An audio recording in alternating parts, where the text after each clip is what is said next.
What is courage? Sometimes it's very clear. A man standing in front of a tank, one of the most iconic moments of the 20th century. This is physical courage. We all recognize it. It's throwing your body in harm's way like a war hero or a firefighter. But there's a range of courage from physical to moral, doing or saying the hard or the right thing for others. We recognize the leaders of moral courage, usually by one name: Mandela, Navalny, Malala. Now, we can't all be generational leaders, but we don't need to be. We can use courage to make our own lives rich, to help build a thriving and regenerative and positive world. Now, why am I talking about courage? Why is it so important right now? Well, we're living in a time of incredible crises and challenges, both personal and global. There's an epidemic of loneliness and depression. 1 in 4 adults say that they are very or fairly lonely. And we need courage to move through these personal challenges. Like many of you, I've struggled with depression, and sometimes getting out of bed feels courageous. But we're also facing these incredible global issues, societal issues that are making the personal stuff even harder. We have the existential crisis of climate change. This is really, to me, the final exam for humanity. We either come together to deal with this or we don't. The cost in life and money is rising very fast as we create parts of the world that are uninhabitable. Unfortunately, we're also tearing apart the web of life, the biodiversity that we are part of, that we depend on.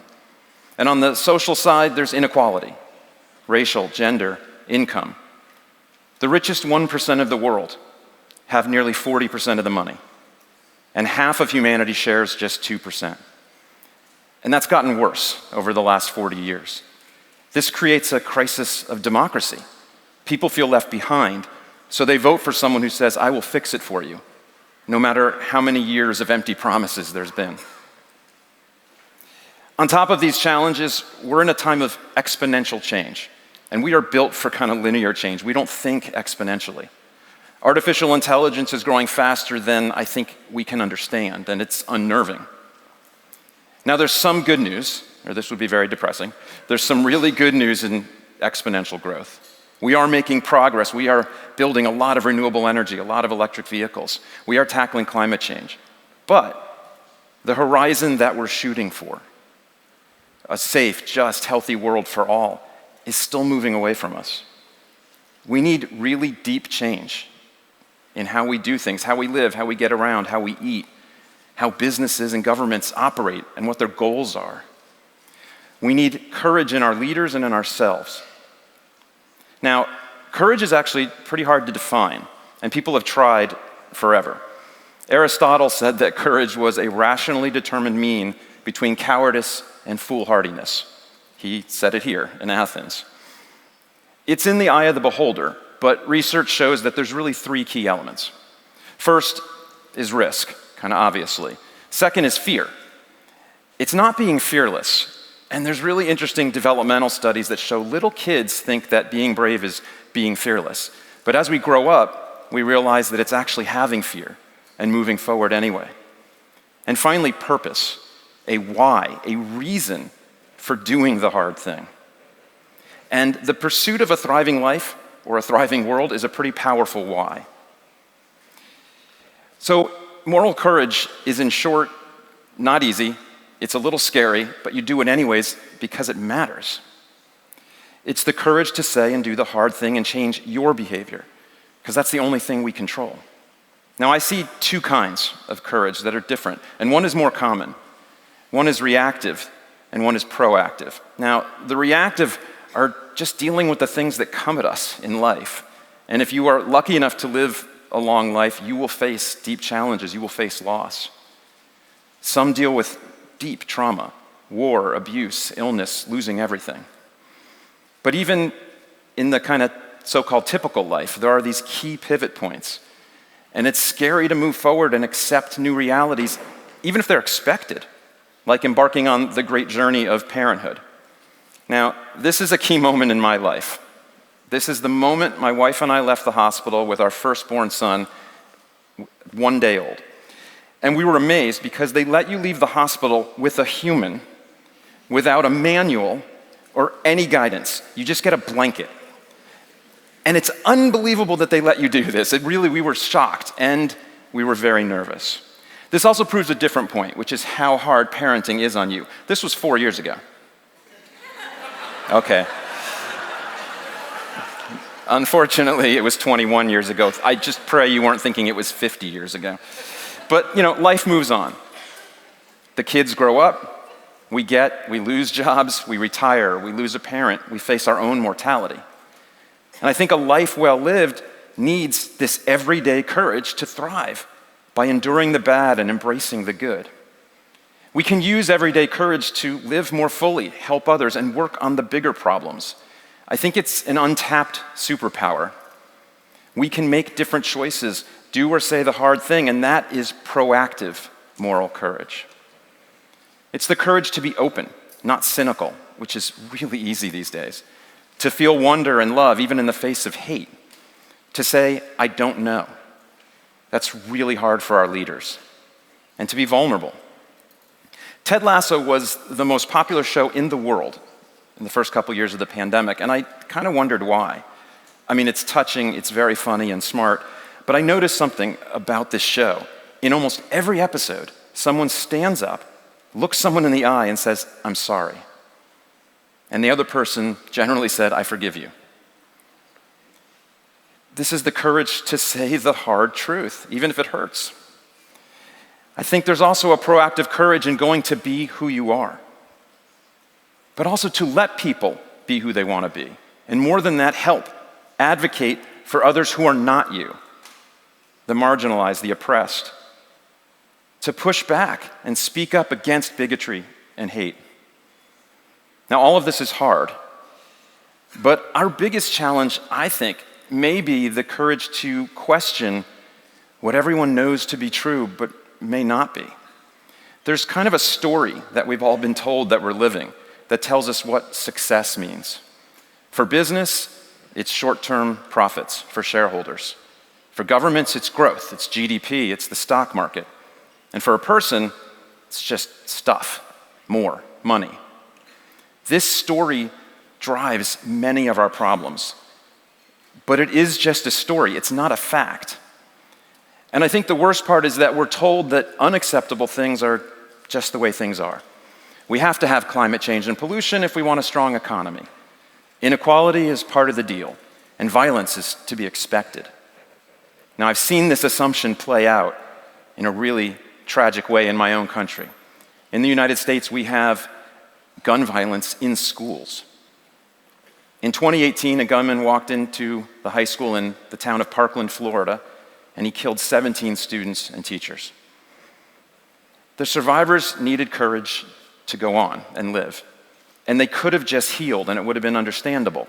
But something different happened. A group of teenagers said no more. They started a movement. They gathered millions of people on social media. They marched in the streets around the world. Some of you might have marched. And one of the students, teenager Emma Gonzalez, in front of tens of thousands of people in Washington, D.C., she paused for a moment of silence, and she stood like this. Did that make you uncomfortable? That was 5 seconds. She did it for almost 5 minutes. And that was the length of the attack that killed her friends. If you've ever stood on stage or given a talk, that is really hard to do. This, to me, is a story of turning that reactive courage into proactive courage, using the part that we all learn to do, to mourn, to live on, to console, and turning it into something more. And they inspired others. Teenager Greta Thunberg was just a girl sitting in front of her school with a sign striking for climate by herself. And she saw what the Parkland teens did. And so she created a giant movement. She was followed by millions of people. She stood in front of the UN, in front of the world's leaders, and said, shame, shame on you. This is contagious, so imagine an epidemic of courage and empathy. The Parkland teens also inspired someone kind of unlikely, a guy named Ed Stack, and he was the CEO of a retailer in the US, and they sold guns to hunters. They sold the kind of gun that the killer used, but Ed said, no more. I can't do this. We're not going to sell these anymore. And it was risky. They had $1 billion in sales to hunters. He faced death threats. Now, I work with companies for a living, and this kind of courage is rare. It is lacking. Right now, companies are avoiding controversy. They're not proudly protecting people's rights, well-being, and our shared planet. So why did this CEO do it? He felt a responsibility. He wrote that somebody has to do something. And then he said, I realized that somebody had to be me. I want to share with you a quote that's really kind of been a part of my existence for many years, and it comes from 2,000 years ago. It's not your responsibility to finish the work of perfecting the world, but you are not free to desist from it either. We have enormous challenges, personal and global, and they can seem overwhelming. But we are not solely responsible. We can't do it alone. We're just partly responsible. So how do we get more courageous? How do we do this more? Well, first, you practice. Now, the metaphor of a muscle for things like willpower or courage, it isn't a perfect metaphor. But if you do more, you at least know you can. And it may be small, medium-sized, everyday things like eating more vegetarian meals to reduce your carbon impact, even if your friends don't or find it silly.